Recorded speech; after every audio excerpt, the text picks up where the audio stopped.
मावळामध्ये निवडणुकीचं बिगुल वाजलंय। राष्ट्रवादी काँग्रेस पक्षाने जिल्हा परिषदेच्या शर्यतीकरता पहिला उमेदवार जाहीर केलाय। मावळचे आमदार सुनील शेळके यांनी कारला खडकाळा या गटातून दीपाली हुलावळे यांच्या उमेदवारीची घोषणा करून राजकीय वातावरणात नवा रंग भरला आहे। ठाकरे गटापाठोपाठ आता भाजपने काँग्रेसलाही धक्का दिलाय। काँग्रेसचे माजी नगरसेवक आणि प्रदेश सचिव संतोष केणे आणि कार्यकर्ते भाजपमध्ये प्रवेश करणार आहेत। त्यामुळे डोंबिवली आणि कल्याण ग्रामीणमध्ये काँग्रेसला मोठा धक्का मानला जातोय। लोणावळा नगर परिषदेच्या निवडणुकीकरता भाजपकडून उमेदवार निवड प्रक्रियेला गती मिळाली आहे। शहरातील 13 प्रभागांमधील 27 जागांकरता एकूण 42 इच्छुकांनी आपली नावे अर्ज केली होती। यापैकी पहिल्या टप्प्यातील 11 उमेदवारांची घोषणा लोणावळा भाजप कार्ड कमिटीच्या बैठकीत करण्यात आलेली आहे।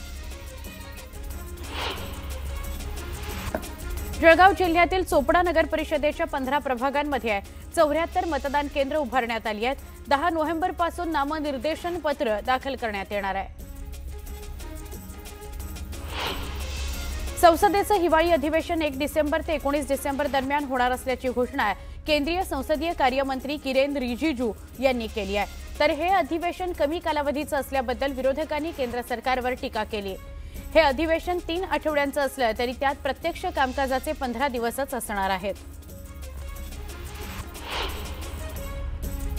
बेस्टमध्ये तब्बल 30 ते 35 वर्ष सेवा बजावल्यानंतर निवृत्त झालेल्या 4,500 कर्मचाऱ्यांची देणी प्रशासनाने 4 ते 5 वर्षांपासून थकवल्याने त्यांच्यावर उपासमारीची वेळ आली आहे। यामध्ये ग्रॅच्युइटी, कोविड भत्ता आणि वेतन फरकाच्या रकमेचा समावेश आहे।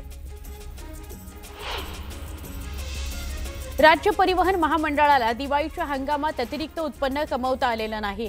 दैनंदिन वाहतूक अहवालानुसार प्रतिदिन सवलत मूल्य रकमेसह प्रवासी तिकिटांमधून मिळणाऱ्या महसुलामध्ये तब्बल 6 कोटी रुपयांची तूट झाली असून ऑक्टोबर महिन्यामध्ये सुमारे 180 कोटी रुपयांचा फटका बसल्याची माहिती आहे। म्हाडाने गेल्या वर्षी काढलेल्या मुंबईतील घरांच्या सोडतीमधील दिंडोशीतील शिवधाम कॉम्प्लेक्स आणि खडकपाडा इथल्या शिवनेरी गृहनिर्माण सोसायटी या इमारतींना भोगवटा प्रमाणपत्र मिळालेलं नाही। त्यामुळे या योजनेमधील 222 विजेते वर्षभरापासून घराचा ताबा कधी मिळणार या प्रतीक्षेत आहेत। मध्य हार्बर आणि पश्चिम रेल्वे मार्गावर आज मेगा ब्लॉक असणार आहे। रेल्वे मार्गाच्या दुरुस्ती, देखभाल आणि अभियांत्रिकी कामाकरता हा ब्लॉक घेतला जाणार आहे। प्रवाशांना अनावश्यक प्रवास टाळण्याचं आवाहन प्रशासनाने केलंय। मेट्रो आता मुंबईच्या मोठ्या भागात पोहोचली आहे। अनेक मार्गांवर बांधकामही वेगाने सुरू आहे। मेट्रो लाईन 4च्या प्रवाशांकरता आनंदाची बातमी आहे। मुंबई मेट्रो लाईन 4 वडाळा ते ठाणे कासारवडवली प्रकल्प वेगाने प्रगतीपथावर येतोय। यावर्षी डिसेंबरमध्ये या मार्गावरील 4 स्थानकांवर काम सुरू होईल असा विश्वास व्यक्त होतोय। कोकण रेल्वेवर गेल्या 26 वर्षांपासून मालवाहतुकीच्या क्षेत्रात वेगवान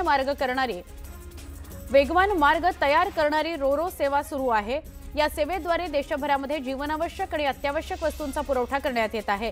आता रोरो सेवेच्या वॅगनची वहन क्षमता 50 टनावरून 57 टन करण्यात आलेली आहे। त्यामुळे 57 टनापर्यंत ट्रकची वाहतूक करणं शक्य आहे। दिवाळीमध्ये पडलेल्या पावसामुळे मुंबई शहरात प्रदूषण कमी पातळीवर आहे। मात्र पाऊस थांबल्यानंतर हवेची गुणवत्ता पुन्हा एकदा खराब पातळीवर नोंद होत आहे। शुक्रवार पाठोपाठ शनिवारी मुंबईच्या हवेची गुणवत्ता ढासळली। शहराच्या हवेचा गुणवत्ता निर्देशांक 117 अंकांवर नोंदवला गेलाय। हवेमध्ये धुळीचे कण वाढल्यामुळे मुंबईकरांच्या आरोग्यावर परिणाम होण्याची भीती तज्ज्ञांकडून व्यक्त केली जाते। गेल्या आठवड्यामध्ये राज्यातील काही जिल्ह्यांमध्ये पावसाचा इशारा देण्यात आला होता। या आठवड्याच्या सुरुवातीलाच पावसाळी वातावरण निवळलं असून किमान तापमानासह कमाल तापमानातही झपाट्याने घट होते। त्यामुळे आता गारठा आणखी वाढण्याची शक्यता आहे।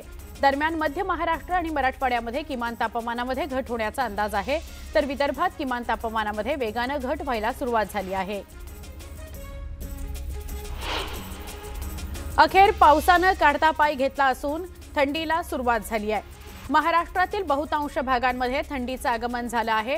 10.8 अंश सेल्सिअस इतकं किमान तापमान नोंदवून महाराष्ट्रामध्ये पहिल्या थंडीची स्थिती जळगावने अनुभवली आहे। हे किमान तापमान सरासरीपेक्षा 5 डिग्रीने खाली नोंदवलं गेलंय। पुणे महापालिकेमध्ये कनिष्ठ अभियंता स्थापत्य या पदाच्या 171 जागा भरल्या जाणार आहेत। त्याकरता तब्बल 40,000हून अधिक अर्ज आले आहेत। पण महापालिका प्रशासनाकडून गेल्या वर्षभरापासून वेळकाढूपणा केल्याने आता वेळ अपुरा आहे। त्यामुळे महापालिका निवडणुकीच्या आचारसंहितेत ही भरती अडण्याची शक्यता निर्माण झाली आहे।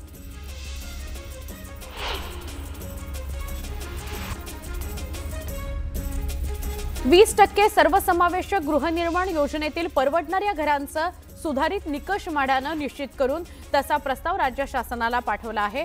यानुसार मुंबईसाठी 90 लाख रुपये तर मुंबई महानगर परिसराकरता 60 लाख रुपये असं परवडणाऱ्या घराचे निकष निश्चित करावेत असं प्रस्तावित करण्यात आलेलं आहे। याबाबत पाठपुरावा करूनही राज्य शासनाने अद्याप सुधारित निकष जारी केलेले नाहीत। त्यामुळे अशा योजनांमध्ये निर्माण होणाऱ्या परवडणाऱ्या घरांच्या किमतींमध्ये एकवाक्यता नसल्याचं आढळून आलंय। गेल्या 1.5 महिन्यांमध्ये आलेल्या दसरा आणि दिवाळीमुळे मागे पडलेली महावितरणची वीज बिल वसुलीची मोहीम नोव्हेंबर महिन्यामध्ये तीव्र करण्यात आलेली आहे। पुणे परिमंडळामध्ये आक्रोशी ग्राहकांकडे तब्बल 436 कोटी रुपये थकले आहेत। थकबाकी वसूल करण्याकरता महावितरणने उपविभागीय पथकं तयार केली असून प्रत्येक कर्मचाऱ्याला वसुलीचं टार्गेट देण्यात आलेलं आहे। महाराष्ट्र लोकसेवा आयोगाच्या विषयांकित परीक्षेसंदर्भात मोठे बदल करण्यात आलेले असून उमेदवारांकरता नवे प्रवेशपत्र अनिवार्य करण्यात आले आहे। आयोगाने प्रशासकीय कारणास्तव 28 सप्टेंबरला होणारी परीक्षा पुढे ढकलत ती 9 नोव्हेंबर 2025 रोजी घेण्याचा निर्णय घेतलाय। परीक्षेचं वेळापत्रक बदलल्यामुळे नवीन बैठक व्यवस्था तयार केली गेली असून त्यानुसार नवे प्रवेशपत्र जारी करण्यात आले।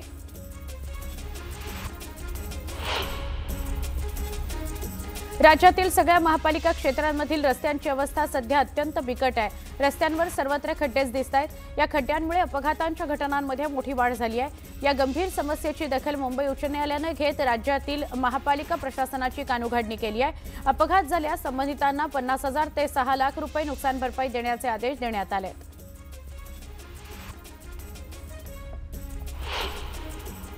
आता एक मोठी बातमी आपण बघतोय। निवडणुकीपूर्वी बदनामीचा प्रयत्न केला गेलाय असं अजित पवार म्हणतायत। अजित पवारांनी जे आरोप पार्थ पवार आणि अजित पवारांवर सुद्धा होत आहेत त्याच्या संदर्भात प्रतिक्रिया दिलेली आहे। पार्थ पवारांच्या अमेडिया कंपनीने सरकारी जमिनीचा व्यवहार केल्याच्या मुद्द्यावरून आरोपांच्या फैरी झडल्यानंतर अखेर हा व्यवहार रद्द करण्यात आला। तशा हालचाली तरी सुरू झाल्या। या संदर्भात अजित पवारांनी आज सुद्धा भाष्य केलं। म्हणजे परवा ते बोलले होते, कालही ते बोलले। असा व्यवहार झालाच नसून त्याचं खरेदी खत व्हायलाच नको होतं, नोंदणी झालीच कशी असा सवाल सुद्धा त्यांनी उपस्थित केलाय।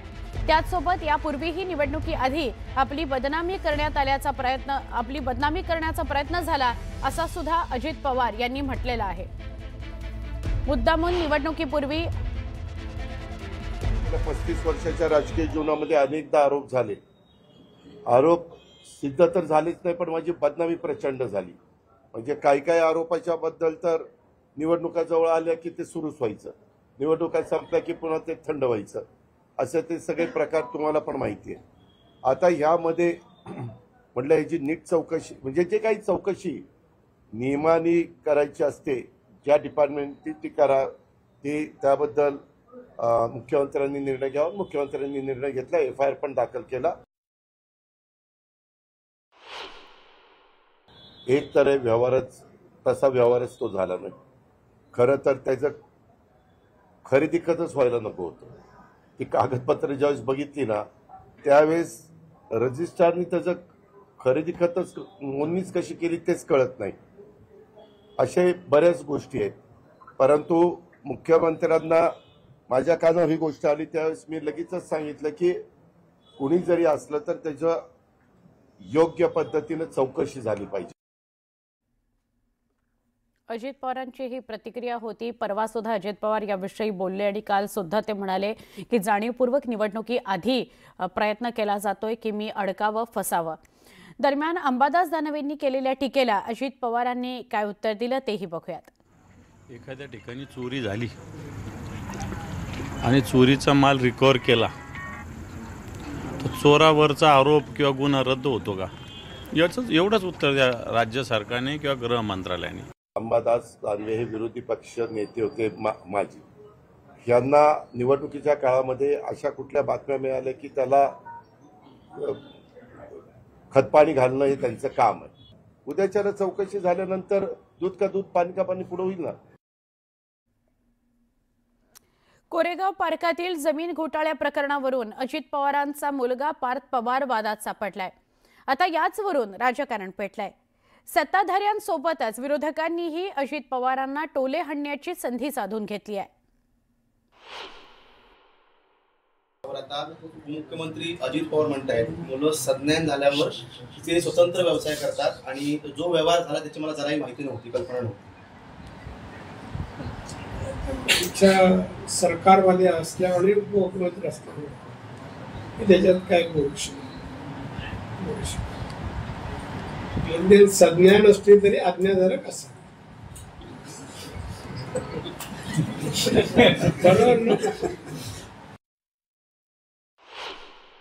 बरं. आता अजित पवार जे म्हणतात की सगळंच तुम्हाला फुकट पाहिजे का, अरे जरा पोराला सांगितलं असतं बरं झालं असतं.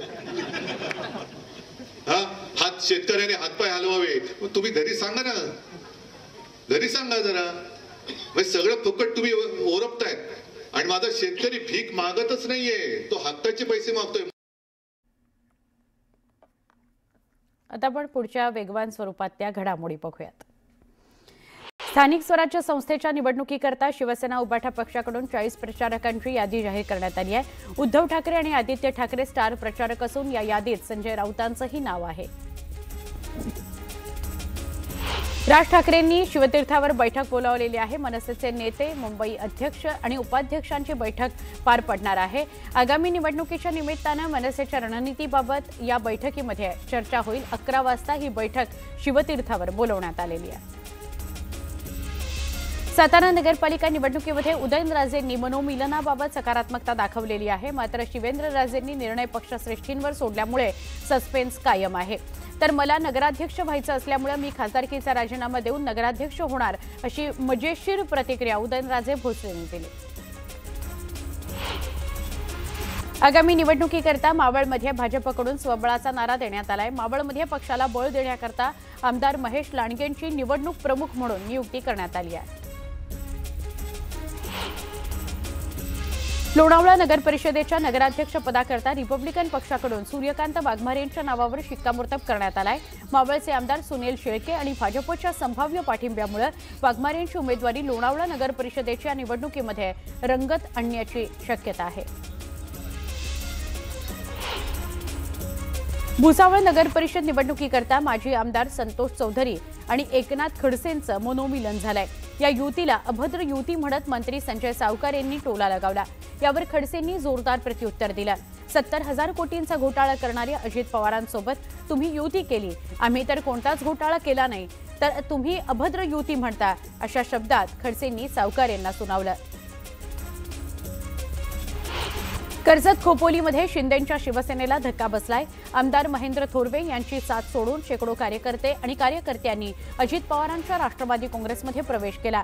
खासदार सुनील तटकरेंच्या उपस्थितीमध्ये हा पक्ष प्रवेश पार पडला.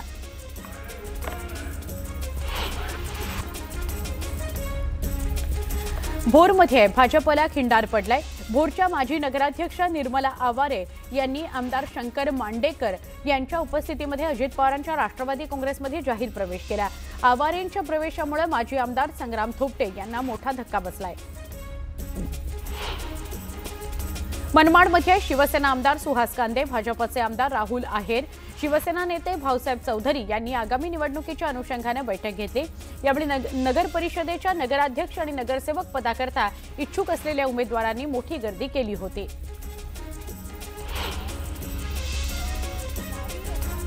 स्वराज्य शक्ती सेना पक्ष मराठवाड्यामध्ये पूर्ण ताकदीनं निवडणुका लढवेल असा विश्वास करुणा मुंडेंनी व्यक्त केला. भंगार लोकांना Z+ सुरक्षा आहे, मात्र जरांगे समाजासाठी लढतायत तर त्यांना सुरक्षा का नाही असा सवाल सुद्धा त्यांनी विचारला.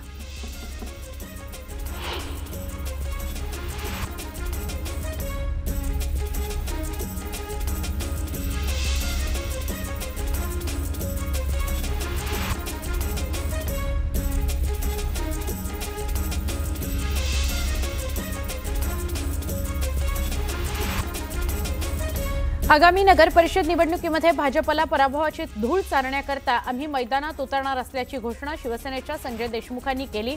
वाशिममध्ये मवियासोबत अधिकृत युती करणार असल्याचंही त्यांनी सांगितलं.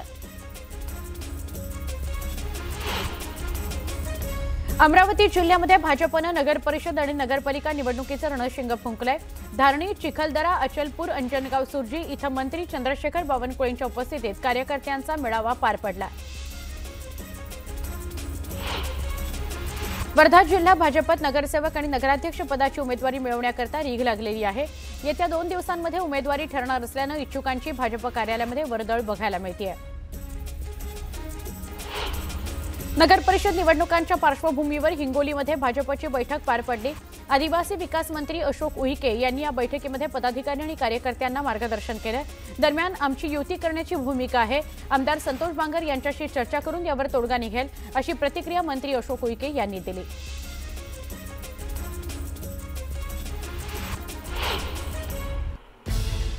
एक महत्त्वाची बातमी बघूया. अण्णासाहेब पाटील मंडळाच्या वेबसाईटचं काम उपमुख्यमंत्री अजित पवारांनी बंद पाडल्याचा आरोप नरेंद्र पाटील यांनी केला होता.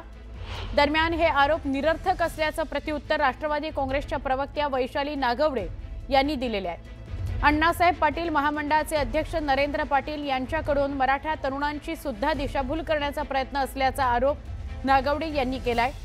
वेबसाईटच्या सुधार प्रक्रियेमुळे महामंडळाचे नवीन पात्रता प्रमाणपत्र देण्याचं काम वगळता इतर सगळं कामकाज सुरळीतपणे सुरू असल्याचं महामंडळाच्या वतीनं व्यवस्थापकीय संचालक विजय देशमुख यांच्याकडून जाहीर करण्यात आल्याचं नागवडे म्हणाल्या. नरेंद्र पाटील यांच्याकडून राजकीय हेतूपोटी राज्याचे उपमुख्यमंत्री अजित पवार यांच्यावर बिनबुडाचे आरोप केल्याचं या प्रकरणावरून लक्षात येतं अशी टीकाही नागवडे यांनी केली आहे. सरकारमधला एक मंत्री छगन भुजबळ राष्ट्रवादी काँग्रेस पक्षाचा वेगवेगळ्या व्यासपीठावरून अण्णासाहेब पाटील आर्थिक विकास महामंडळाला सरकार झुकतं माप देतं असं सांगून त्या ठिकाणी राष्ट्रवादी काँग्रेस पक्षाच्याच माध्यमातून एमडींना सूचना करून हे पोर्टल बंद करतात. दुर्भाग्य आहे की सरकारमध्ये मंत्र्यांचा समतोल नाहीये. उपमुख्यमंत्र्यांच्या सूचनेवरून हा सगळा कारभार होतोय. पोर्टल बंद पडल्यामुळे आज 15,000 मराठा तरुणांना ऐन सणासुदीला त्या ठिकाणी महामंडळाचा लाभ घेता आला नाही. साहेब पाटील महामंडळाच्या वेबसाईटचं काम उपमुख्यमंत्री अजितदादांनी बंद पाडलं असे निरर्थक आरोप नरेंद्र पाटील साहेब यांनी केलेले. नरेंद्र पाटील साहेब आपल्याच महामंडळाचे व्यवस्थापकीय संचालक यांनी काल प्रेस नोट काढून सांगितलेलं आहे की ती वेबसाईट का बंद आहे. त्याच्यामुळे आपण जे आरोप करताय अजितदादांवर ते राजकीय द्वेषापोटी करताय हे नक्की झालेलं आहे. मराठा तरुणांना ची दिशाभूल करण्याचं काम आपण करताय आणि अजितदादांवर जे आरोप चुकीचे करताय. आता आपण पुन्हा एकदा वेगवान स्वरूपातल्या घडामोडी बघूया. एकनाथ खडसेंनी मंत्री गिरीश महाजन यांच्यावर अनेक जमिनी खरेदी केल्याच्या आरोपावर गिरीश महाजनांनी उत्तर दिलंय. खडसेंनी मी खरेदी केलेल्या जमिनी दाखवाव्यात, ते वेड्यासारखं करत आहेत असं महाजनांनी म्हटलंय. काँग्रेसचे चंद्रपूर शहराध्यक्ष रामू तिवारी यांची अचानक पदावरून उचलबांगडी करण्यात आली.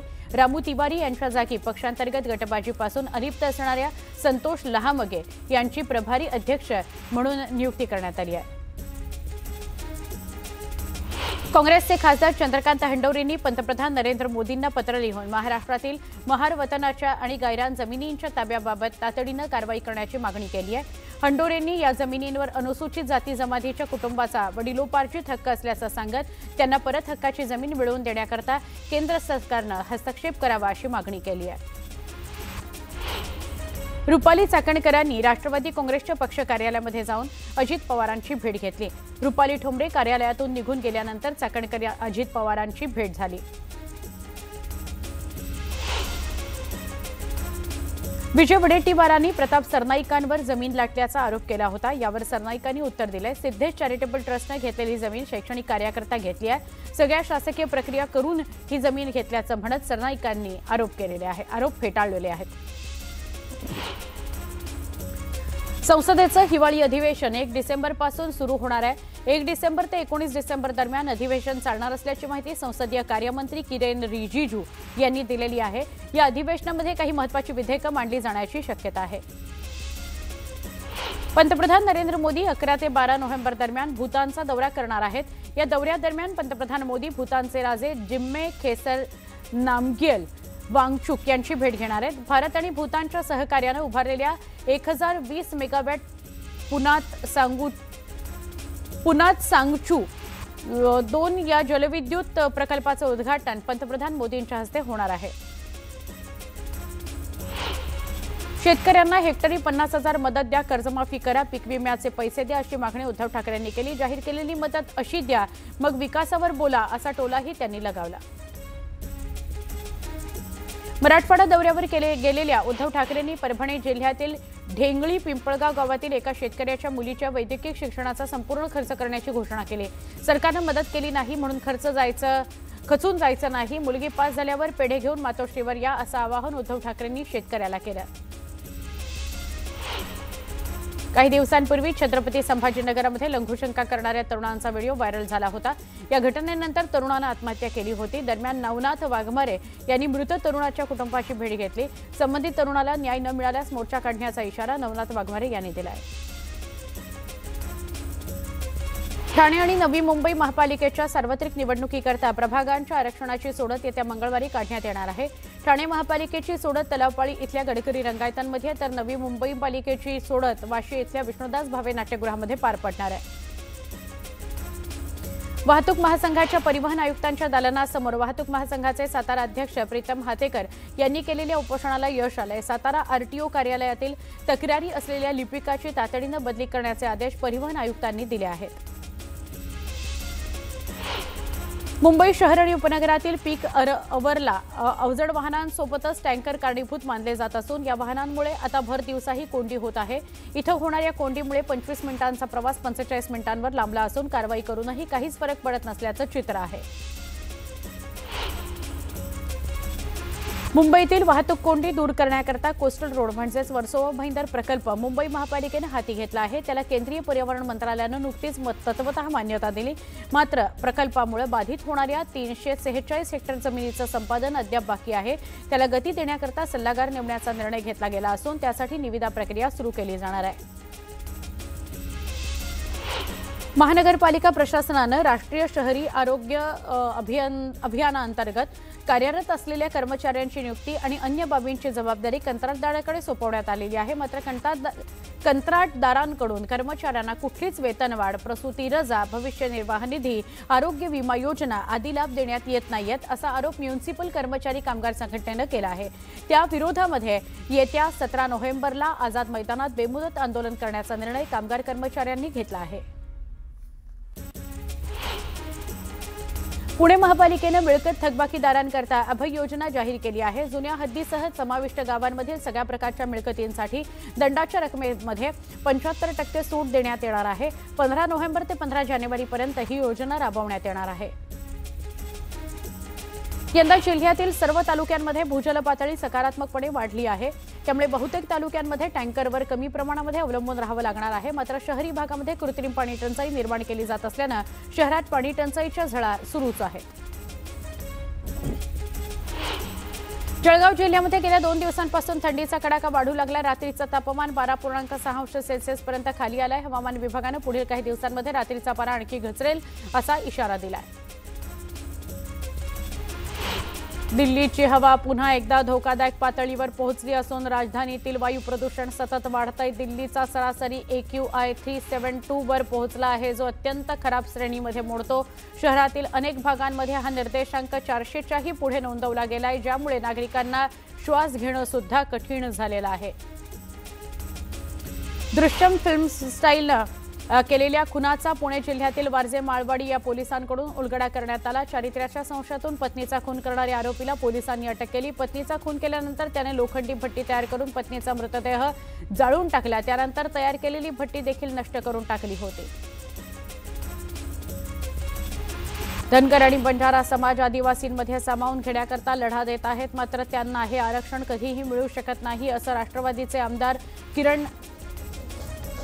किरण लहामटे यांनी स्पष्ट केलं. संविधानानं आम्हाला हे आरक्षण दिलेलं असून तुमच्या जातीचे नेते त्यांची पोळी भाजून घेण्याकरता तुमचा वापर करत असल्याची टीका राष्ट्रवादी काँग्रेसचे आमदार किरण लहामटे यांनी केली आहे. भिवंडीच्या पुंडास गावातील निखिल केणे या कुस्तीपटूने रायगड इथे केलेल्या राज्यस्तरीय शालेय कुस्ती स्पर्धेतील 17 वर्षीय वयोगटातील 48 किलो वजनी गटामध्ये प्रथम क्रमांक पटकावला। राष्ट्रीय कुस्ती स्पर्धेकरता पात्र ठरल्यानं गावाचं नाव उज्ज्वल करणाऱ्या निखिलचं ग्रामस्थांनी वाजत गाजत स्वागत केलं।